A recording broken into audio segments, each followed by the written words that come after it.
أما بعد فأعوذ بالله من الشيطان الرجيم بسم الله الرحمن الرحيم أحل الله البيع وحرم الربا وقال تعالى يا أيها المدثر قم فأنذر وربك فكبر وثيابك فطهر صدق الله العظيم.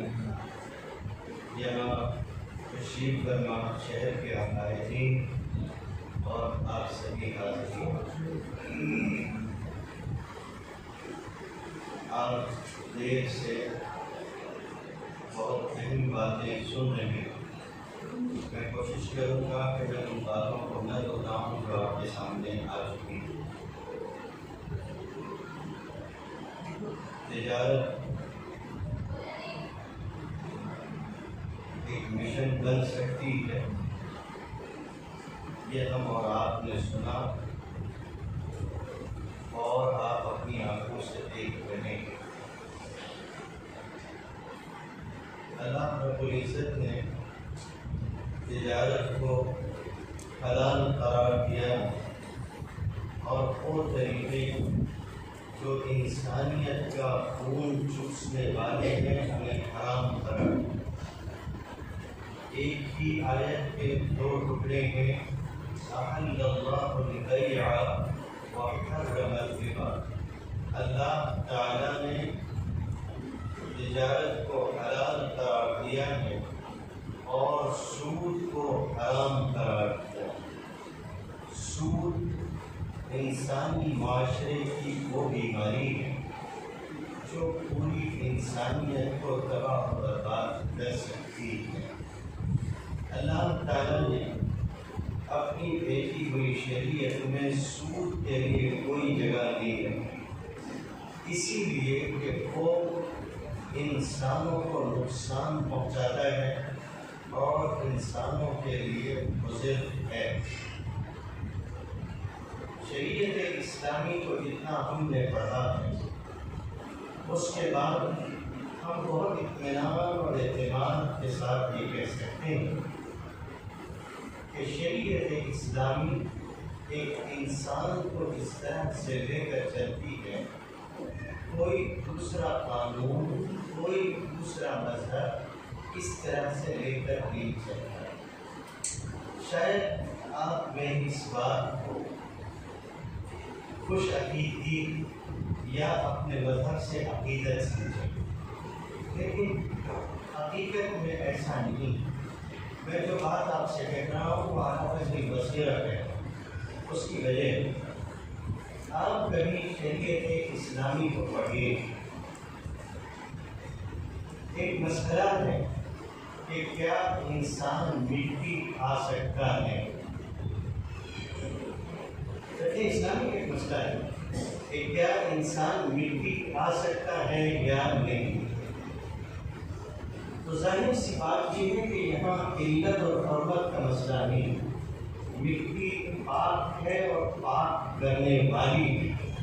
یہ ہمارا اور آپ کا تصور ہے. پانی نہ ہو آپ مٹی سے تیمم کرتے ہیں، لیکن فقہاء اسلامی سے جب آپ پوچھیں کہ کیا یہ مٹی کھا سکتے ہیں تو فقہاء کہتے ہیں کہ انسانی جسم کے لیے مٹی کا کھانا مضر ہے، اس لیے اسے کھانے کی شریعت ہے. مضر چیزیں ان کے استعمال کا مسئلہ بھی ذرا الگ ہے، اور شریعت انسان کی صحت اور اس کی تندرستی کا خیال ہے. رہا جہاں تک پاکی اور صفائی کا مسئلہ، تو یہ بھی میں کہہ سکتا ہوں کہ اللہ کا فضل اور کرم ہے کہ ہم اس دین کے ماننے والے ہیں جس دین کے اندر پاکی کا تصور ہے. دنیا کے اور دیگر مذاہب کے پاس صفائی کا تصور ہے، پاکی کا تصور نہیں. اگر آپ پاکی اور صفائی کے تصور کو سمجھتے ہو تو آپ میری بات اچھی طرح سے سمجھ سکیں. صفائی اور چیز ہے، پاکی اور چیز. اتنی دیر سے آپ بات سن رہے ہیں. ہمارے مشہور جاوید سر کہہ رہے تھے، صوفی غلام رسول صاحب نے بھی فرمایا مضر اشیاء کا ہونا بھی ایک چیز ہے. اور دوسری چیز ہے کہ میں پاکی کے نام پر کوئی ایسی چیز تو نہیں استعمال کرتا کہ جس کی وجہ سے میں صاف تو ہو رہا ہوں مگر پاک نہیں ہو رہا. سمجھ رہے ہیں؟ میں پاک ہو رہا ہوں یعنی یہ ایک تصور ہے. میری عبادت کے لیے شریعت نے جن چیزوں کو ضروری قرار دیا ہے اس کی شروعات وہ کرتی ہے تو کہتی ہے کہ جسم کی پاکی ہونی چاہیے، کپڑے کی پاکی ہونی چاہیے، مکان کی پاکی ہونی چاہیے. ارے کسی مکتب میں اور کسی مدرسے میں اپنے بچپن میں آپ نے سنا ہوگا کہ آپ کو نماز پڑھنا ہے تو آپ کا جسم پاک، آپ کا بدن پاک، آپ کے کپڑے پاک، آپ جس جگہ پہ نماز پڑھنے جا رہے ہیں وہ جگہ پاک. سوچنے کی بات یہ ہے کہ میرا مصلی جس کیمیکل سے دھلا ہوا ہے اور میرا فلور جس کیمیکل سے اسے پوچھا لگایا گیا ہے اور میرے کپڑے جس پاؤڈر سے دھوئے گئے ہیں، کیا اس کی وجہ سے وہ صاف تو ہو رہے ہیں، پاک بھی ہوتے ہیں یا نہیں؟ یہ سوال. ایک مسلمان اگر اپنے جسم پر پرفیوم لگانے سے پہلے یہ مسئلہ علماء سے پوچھتا ہے کہ یہ بتائیے کہ اس کے لگانے کے ساتھ نماز ہوگی یا نہیں، تو اسے اس مسئلے کا بھی خیال ہونا چاہیے کہ اس صابن یا اس کیمیکل سے دھونے کے بعد میرا کپڑا پاک بھی ہوگا یا نہیں. یہ مسئلہ پوچھنا ایسے ہی ہے کہ کیمیکل لگانے سے نماز ہوگی یا نہیں، اور کپڑے کو کیمیکل سے دھونے میں خیال نہ کرنا وہ عربی زبان کی مثل ہے کہ فرّ من المطر وقر تحت الميزان، بارش سے بچ کے بھاگا اور جا کے نالے کے نیچے کھڑا ہو. میں پرفیوم لگاؤں گا تو نماز ہوگی یا نہیں؟ میرا کپڑا ناپاک پانی میں اور ناپاک کیمیکل میں دھل کے آ جائے میں اس پہ مطمئن. تو ایک چیز ہے پاکی کا تصور، صفائی کا تصور، یہ دو الگ الگ چیزیں ہیں اور ایک مسلمان کو اس کے اوپر غور کرنا چاہیے. یہاں ہمارے سامنے کچھ باتیں آئیں. مسعود جاوید صاحب نے کہا تجارت سے متعلق، اس سلسلے میں ایک حدیث ہے، رسول اللہ صلی اللہ علیہ وسلم کا فرمان ہے اربع اذا كن فيك فلا فاتك من الدنيا فلا عليك ما فاتك من الدنيا. چار چیزیں ایسی ہیں جو اگر تمہارے اندر ہو تو دنیا کی اور کوئی چیز تمہیں ملے نہ ملے تمہیں کوئی نقصان نہیں ملے. چار چیزیں تمہارے اندر ہوں. پہلا تصور ہے حفظ و امانت، امانت کا جذبہ، امانت کا حوصلہ. اس وقت کسی بھی حصے پر آپ نظر ڈال لیں سماج اور معاشرے کی، جو فساد پھیلا ہوا ہے اس کی بنیادی وجہ یہ ہے کہ امانت داری بہت ہوتی جا رہی ہے. سامان خریدیے، ایک ہم لوگوں کے ذہن میں تجارت کے سلسلے میں سب سوچ ہوتی ہے کہ چھوٹا پیک لیں کسی چیز کا تو یہ مہنگا پڑتا ہے اور بڑا لیں تو سستا پڑتا ہے. آپ لیکن اس کے اوپر کبھی تجربہ کر کے دیکھیے گا. مسعود جاوید صاحب شاید سمجھتے ہیں میں بہت ساری چیزیں کہہ نہیں سکتا تھا، لیکن جس طرح پھونک پھونک کے سر قدم اٹھا دیتے اس لیے میں بھی کسی پروڈکٹ کا نام نہیں. لیکن آپ دیکھ سکتے ہیں کہ یہ چیز 100 گرام اتنے کی مل رہی ہے اور آپ اسی کو 500 گرام لیں اور اس کے بعد کیلکولیشن کر کے دیکھیں تو معلوم یہ ہوتا ہے کہ آپ کے ساتھ دھوکہ ہو. دسیوں چیزیں اس طرح کی نیٹ پہ موجود ہیں جن کو لوگوں نے کمپیئر کر کے بتایا ہے. معلوم ہوا کہ دھوکہ چل رہا ہے، امانت کہیں بہت دور رہ گئی. حفظ و امانت ہے پہلی چیز. دوسری چیز رسول اللہ صلی اللہ علیہ وسلم نے فرمائی صدق و حدیث ہے. جو بات آپ کہہ رہے ہو، ایک آدمی ہمارے اوپر اعتماد کرتا ہے، ہماری ایک شخصیت ہے اس کی وجہ سے، لیکن کیا ہم اس کا اعتماد توڑ دیں؟ نہیں. سمجھایا صدق و حدیث، جو بات کہو گے سامنے والا تمہاری بات کا اعتماد کرتا ہے، تمہاری بات کا اعتماد کرتا ہے، اس لیے صدق و حدیث. تیسری چیز فرمائی حسن و خلیقت ہے.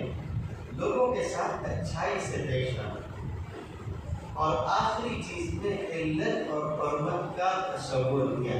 فرمایا عفۃ فی طعمۃ، جو چیز تم استعمال کر رہے ہو اس کے اندر پاکیزگی کا خیال ہو، جو کھانا تمہارے جسم میں جا رہا ہو اس میں تمہارا خیال۔ ہم لوگ اس کا احساس ہی نہیں کر رہے، اور ایسا نہیں ہے کہ یہ کوئی انوکھی چیز ہے، یہ ہونا تھا، یہ سماج اور معاشرے کا ایک گروہ بننا تھا کہ اکثریت اس طرف جائے گی کہ حلال و حرام کی تمیز کھو بیٹھے۔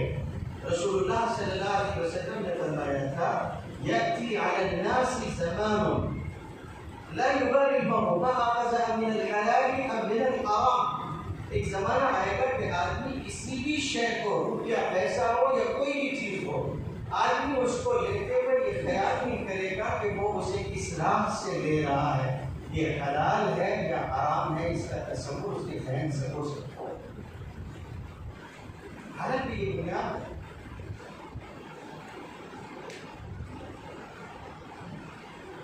یہاں پر تجارت کے سلسلے میں ہمارے مسعود جاوید صاحب نے ایک بات کی خدمت خلق۔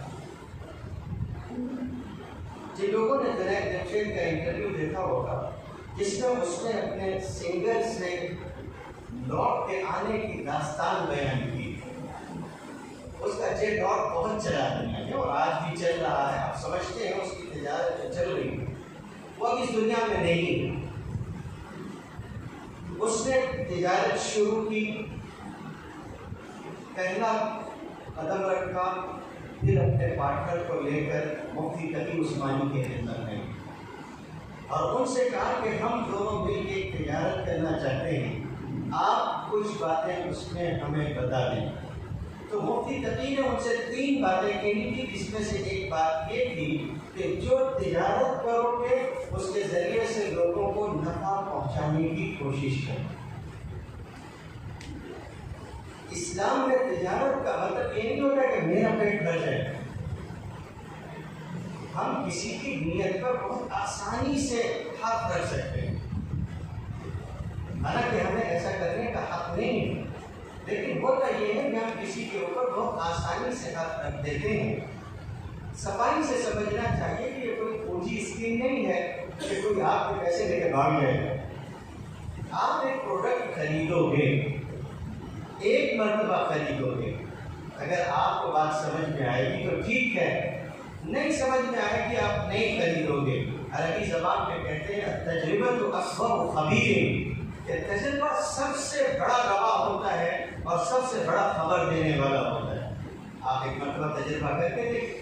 ایک طرف تو یہ ہے کہ یہ حلال ہے، یہ بنیادی تصور، اگر انہوں نے ہمیں یہ تصور دیا ہے اور ہمارے لیے یہ موقع فراہم کیا ہے کہ ہم اپنی ضرورت کو حلال ذریعے سے پورا کر سکیں گے، تو اس موقع پہ وہ ہم سب کے شکریہ کے مستحق ہیں کہ انہوں نے ہمیں یہ موقع دیا ہے، ورنہ یہ میری اور آپ کی ذمہ داری تھی کہ پورے بھرے ہوئے مارکیٹ سے ہم 17 لوگوں کو پرکھتے اور ان میں سے جو حلال ہوتا اور شریعت کے ضابطے پر اترتا اس کو استعمال کرتے۔ یہ ذمہ داری انہوں نے اٹھائی کہ میں ذمہ داری دیتا ہوں کہ یہ حلال ہے، آپ استعمال کریں۔ ایک مسلمان سے بڑی اور کیا ذمہ داری ہے؟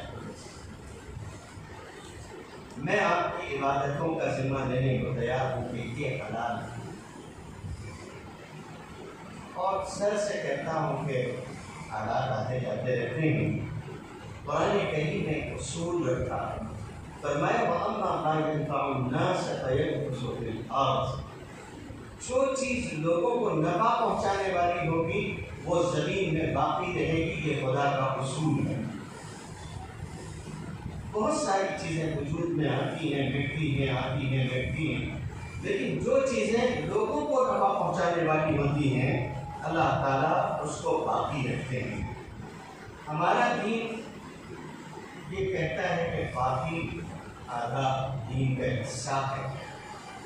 ہمارا دین یہ کہتا ہے کہ اللہ تعالیٰ جو لوگ پاکی اور صفائی والے ہیں ان کو پسند کرتا ہے، اس لیے میں نہیں سمجھتا ہوں کہ یہ جو کوشش ہمارے سامنے کی گئی ہے یہ کوئی خالص تجارتی کوشش ہے نہیں، یہ ایک بہت بڑی دینی ضرورت کو پورا کرنے کے لیے اٹھایا گیا ایک قدم ہے۔ اللہ تعالیٰ مبارک کرے، اس قدم کو نظر سے بچائے، ہم سب کے لیے خیر کا ذریعہ، عافیت کا ذریعہ بنائے، اور اللہ تعالیٰ اس میں لوگوں کے لیے نفع رکھے۔ میں اس موقع پر جو لوگ یہاں جمع ہوئے ان کو مبارکباد دیتا ہوں کہ آپ نے ایک اہم مسئلے کو محسوس کیا، یہاں آئے، اور میں امید کرتا ہوں کہ آپ تجربہ بھی کریں گے۔ وآخر دعوانا الحمدللہ۔